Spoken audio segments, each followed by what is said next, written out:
Form 17C election commission कहती है कि हम अपलोड नहीं कर सकते क्योंकि हमारा कोई संवैधानिक कर्तव्य नहीं है या कानून का कोई ऐसा प्रावधान नहीं है कि हम अपलोड करें। चलिए वो बात छोड़िए। आपको मालूम है कि हर एक मशीन का एक सॉफ्टवेयर होता है जो कैलकुलेट करता है कि कब फ़ोन आया कब नहीं आया। ये आपका मोबाइल फ़ोन है, इसका भी दो सिस्टम्स हैं जिसको हम बोलते हैं ऑपरेटिंग सिस्टम्स। ये हर एक मशीन का ऑपरेटिंग सिस्टम होता है, या तो एंड्रॉयड है या iOS ऑपरेटिंग सिस्टम है जिसको हम सॉफ्टवेयर बोलते हैं। अगर आपका पर्सनल कंप्यूटर है तो जो विंडो है वो आपका ऑपरेटिंग सिस्टम है। तो हर मशीन का एक ऑपरेटिंग सिस्टम होता है। वो ऑपरेटिंग सिस्टम सॉफ्टवेयर क्या करता है? सारी एक्टिविटीज़ मशीन की वो रिकॉर्ड करता है। मोबाइल फ़ोन की सारी एक्टिविटी, इसीलिए जो इन्वेस्टिगेटिंग ऑफिसर है वो मोबाइल फ़ोन ले लेता है पता करने के लिए कि कब कॉल आया कब नहीं आया, अवैध कॉल था, वैध कॉल था, ठीक है ना। तो वो सारा उसका रिकॉर्ड भी रखता है। तो निश्चित रूप से इस मशीन का भी रिकॉर्ड है। ये तो है नहीं कि इस मशीन का कोई रिकॉर्ड नहीं, हर एक मशीन का रिकॉर्ड होता है। इसको बोलते हैं एक्टिविटीज लॉग्स। लॉग होता है आपके मोबाइल फ़ोन में। लॉग क्या है? किस टाइम कॉल आया, वो सब लॉग्ड है। जैसे आप हम अस्पताल में जाएं तो MRI होता है ना, तो MRI सब लॉग होता है, वो भी मशीन है। तो ये लॉग को हिफाजत से रखना चाहिए। ये लॉग से पता चल जाएगा किस किस्म वोटिंग ख़त्म हुई, किस वक्त वोटिंग ख़त्म हुई, क्या वोट वैध थे या अवैध थे, ये भी पता चल जाएगा। और ये बताएंगे कि किस टाइम कब वोटिंग हुई। अगर 6 बजे वोटिंग बंद होती है तो कैसे वहाँ वोटिंग हुई 5 से 6 बजे तक। तो ऐसे ही हर एक साइबर क्राइम ऐसे ही डिटेक्ट करते हैं लोग कि कौन सी धांधलेबाजी हो रही है, कैसे हो रही है। तो ये एक मैं समझता हूं कि एविडेंस है जो हिफाजत से रखनी चाहिए। इलेक्शन कमीशन 30 दिन के लिए ये डेटा रखते हैं, 30 दिन के बाद गायब हो जाएगा। क्रूशल डेटा है। तो हम आग्रह करते हैं कि इलेक्शन कमीशन, आग्रह क्या, ये इनकी जिम्मेदारी है क्योंकि हम आरोप लगा रहे हैं कि आप 17C फॉर्म आप अपलोड करते नहीं, ये बताते नहीं कि कितनी वोटें डाली गई, उनकी संख्या क्या थी, और जब काउंटिंग होगी तो उस समय आप काउंट करके तो आप नतीजा डिक्लेयर कर दोगे कौन जीता कौन हारा।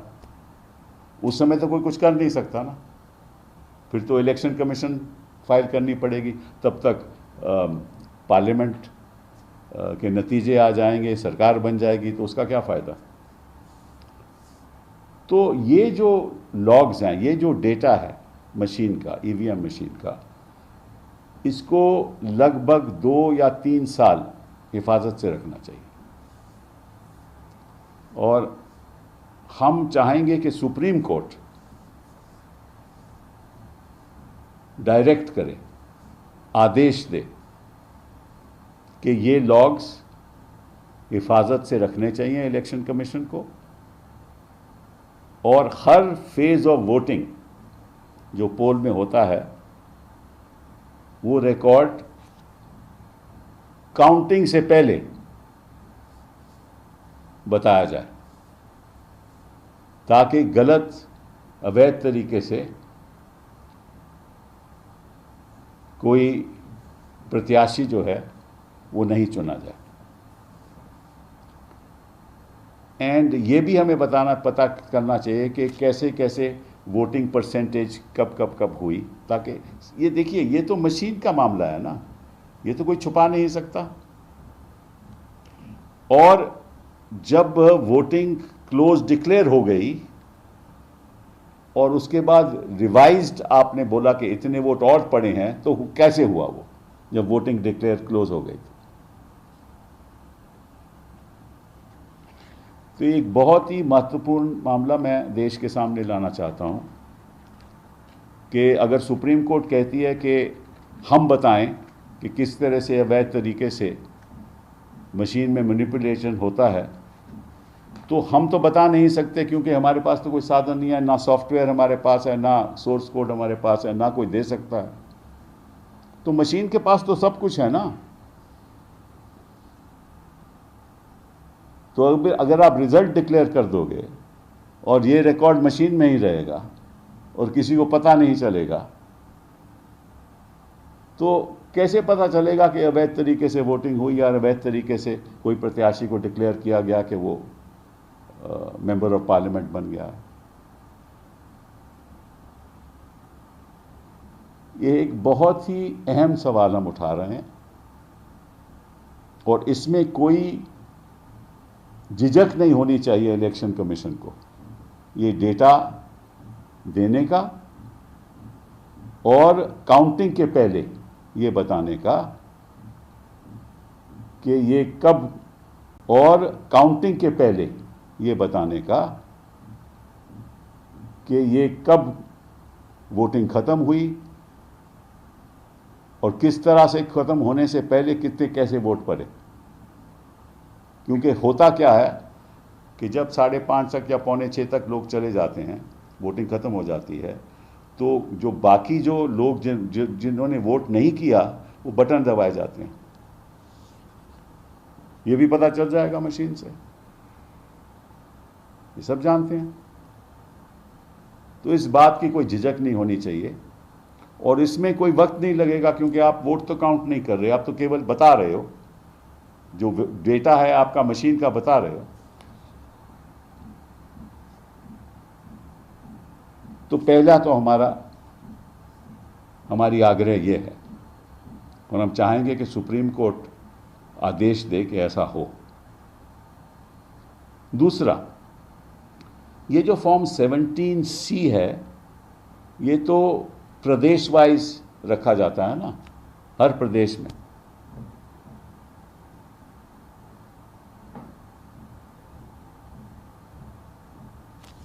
और अगर हर प्रदेश में ये फॉर्म 17C रखा जाता है कि फिर सेंट्रल इलेक्शन कमीशन को ये कहना चाहिए कि ये डेटा अपलोड स्टेट लेवल पे कर दें।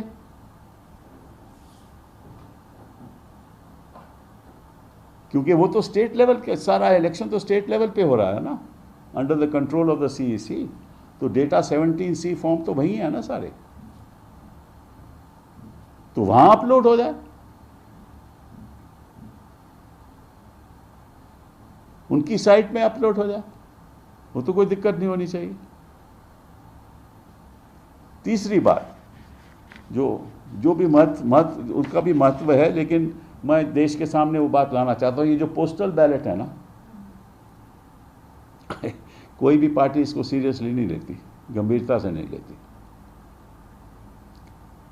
एंड पोस्टल बैलेट के तो लोग पूछते भी हैं कि कितने पड़े। अब क्या है कि सीनियर सिटीजन के वोट उनके घर से दे सकते हैं, वो घरों पे जाकर वोट दे सकते हैं, उनका कोई काउंटर सिग्नेचर नहीं होता। तो मालूम नहीं कितने ऐसे वोट होंगे, कोई पारदर्शिता है ही नहीं।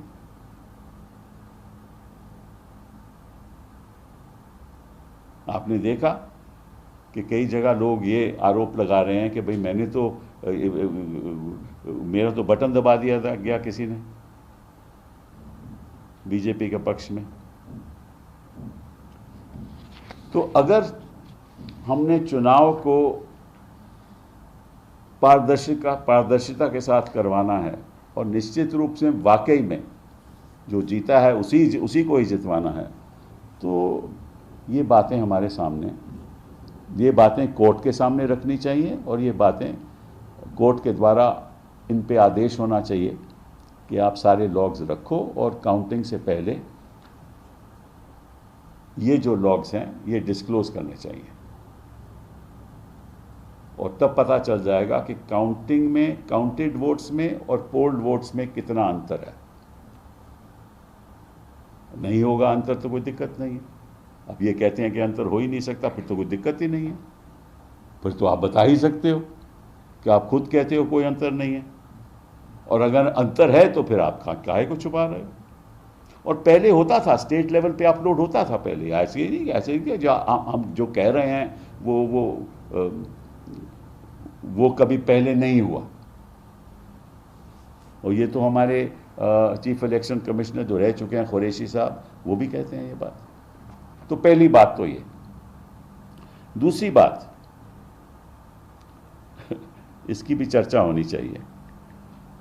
प्रधानमंत्री जी कल गुरुग्राम में थे, आपको याद होगा। और गुरुग्राम में उन्होंने जाकर कल क्या कहा, मैं हिंदू की रिपोर्ट आपको आपके सामने पेश करना चाहता हूं। गुरुग्राम में उन्होंने कहा कि इंडिया ब्लॉक के बारे में बात कही कि इंडिया ब्लॉक चाहती है कि जो रिजर्वेशन हमने गारंटी किया है संविधान के अंतर्गत, शेड्यूल्ड कास्ट को, शेड्यूल्ड ट्राइब्स को, ओबीसीज को, वो दिया जाए वोट जिहाद को। ये कहा कि जो रिजर्वेशन है शेड्यूल्ड कास्ट, शेड्यूल्ड ट्राइब्स और ओबीसी की, ये इंडिया ब्लॉक चाहती है कि वोट जिहाद को दिया जाए, मतलब मुसलमानों को दिया जाए। ठीक है ना।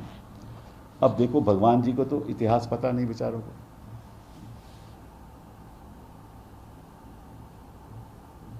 जो रिजर्वेशन हुआ था आर्टिकल 16 के अंतर्गत, वो अमेंडमेंट के द्वारा 1951 में कांग्रेस ने दिया था। Reservation in terms of employment, wherever it is found that any community, SC, ST और backward classes are not adequately represented, कि उनकी संख्या कम है नौकरियों में, तो कॉन्स्टिट्यूशन द्वारा आर्टिकल 16 के अंतर्गत एक कानून लाया जा सकता है जिसमें वो नौकरियों में रिप्रेजेंटेशन, ये तो 1951 में हुआ था। तो भगवान को तो ये नहीं मालूम, दिया तो हमने, हम ही खोलेंगे। दूसरा, आर्टिकल 15 में जो रिजर्वेशन दिया गया था बैकवर्ड कम्युनिटी को, अदर बैकवर्ड क्लासेस को, वो भी कांग्रेस पार्टी ने दिया था। और वो 93 संविधान संशोधन के अंतर्गत ये कॉन्स्टिट्यूशनल अमेंडमेंट हुआ, 93 कॉन्स्टिट्यूशनल अमेंडमेंट, जो 2005 में आया, बट 20 जनवरी 2006 से लागू हुआ। तो representation or reservation in educational institutions of other backward classes, SC, ST और other backward classes, वो भी कांग्रेस पार्टी ने दिया। भगवान को ये भी नहीं मालूम। तो हम ही ने दिया तो हम ही छीन लेंगे। भगवान तो देता है, कभी छीनता नहीं। उन्हें तो दिया भी नहीं।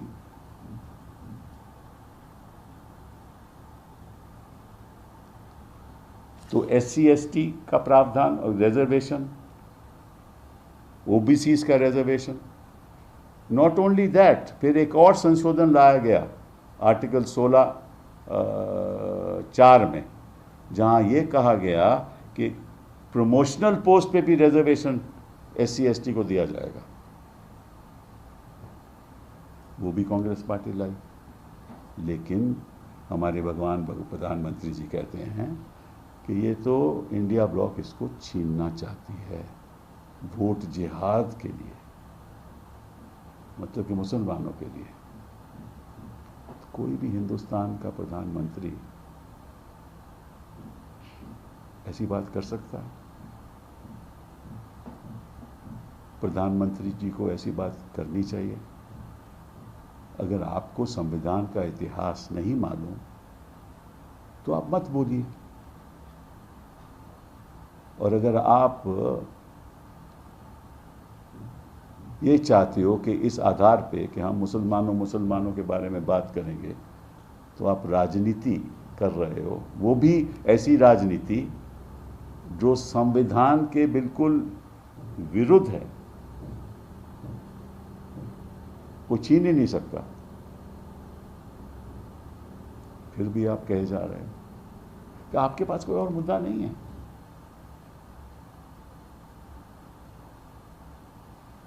सबका साथ, सबका विश्वास, मतलब कि अच्छे दिन, देश के सामने जो समस्याएं हैं उनके बारे में बात करो। ये बताओ कि भाजपा और आपके सहयोगी दल किस तरीके से उन मुश्किलों का सामना करेंगे। वो बातें तो आप करते नहीं। तो ये बड़ी दुख की बात है कि इस लेवल तक इतनी गिरावट आ गई हमारे चुनाव के दौरान कि बड़े बड़े लोग जो हिंदुस्तान को विकसित भारत बनाना चाहते हैं वो ऐसे बयान दे रहे हैं। तो मैं आग्रह करूंगा, और फिर इस पे सीईसी कुछ नहीं करेगी, मैं आपको आज भी बता सकता हूं, न नोटिस भेजेगी, न कोई चिट्ठी लिखेगी।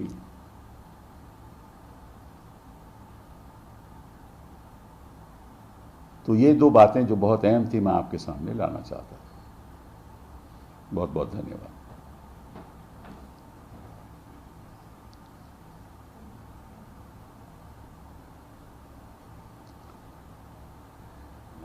जी हाँ, कल प्रधानमंत्री ने रैली में कहा कि अगर 1971 में हम प्रधानमंत्री होते तो करतारपुर साहब कॉरिडोर हम यूं ही नहीं दे देते पाकिस्तान को, उन सैनिकों को वापस पढ़ने को लेकर, जिस तरह से हमें वापस। हाँ, तो 1950 में अगर ये प्रधानमंत्री होते तो संविधान क्या होता, इनसे पूछ लीजिए, इनके लोग क्या कहते थे उस समय। ये संविधान ही नहीं होता, क्योंकि ये संविधान तो मानते ही नहीं थे, ये तो भगवा झंडा को मानते थे। तो अगर मैं होता तो फिर ऐसा करता। लाल आंख तो दिखा नहीं पाएंगे चीन को, आपको मालूम। मैंने जैसे बोला ना, PMLA इनकी लाल आंख है, प्रधानमंत्री की लाल आंख, उसी के द्वारा ये राजनीति कर रहे हैं। उस समय तो PMLA भी नहीं था, तो पता नहीं क्या होता क्या नहीं होता।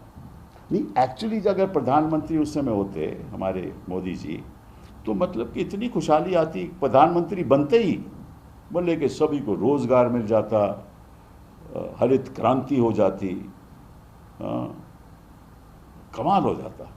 ये तो हमारा दुर्भाग्य है कि भगवान उस समय प्रकट नहीं हुए।